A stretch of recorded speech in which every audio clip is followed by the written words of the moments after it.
तो नमस्ते प्रणाम, कैसन बानी लो आप लोग। हम तो आशा करते हैं आप लोग बहुत अच्छा होगा। और आज हम आप लोग के एगो बहुत ही मार्मिक बहुत ही सुंदर स्वर सुनाओ तनी। आप लोग के कैसे लगे कमेंट करब लोग, और पूरा सुना हम लोग बहुत ही आनंद आई। तो आए लोग गीत सुनी लो।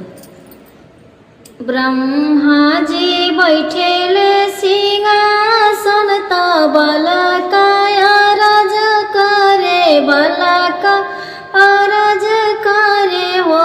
ब्रह्मा जी हली हली दीदी जाना मावा मायरिया दुखवाया हेला हो। ब्रह्मा जी हली हली दीना जाना मावा मायरिया दुखवाया हेला हो।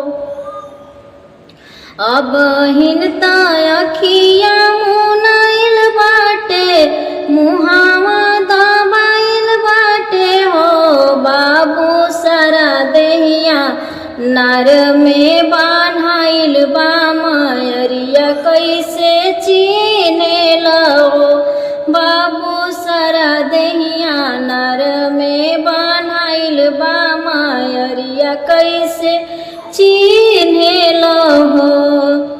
भले मोर अखिया मुनाइल बाटे, मुहावा दबाइल बाटे हो। ब्रह्मा जी भले देहिया नारे में बान्हाइल बा, मायरिया दुखवाया हेला हो। ब्रह्मा जी भले देहिया नारे में बान्हाइल बा, मायरिया दुखवा अवहेला हो। गरी राती बीतली पहर राती, अवर दूसर राती हो।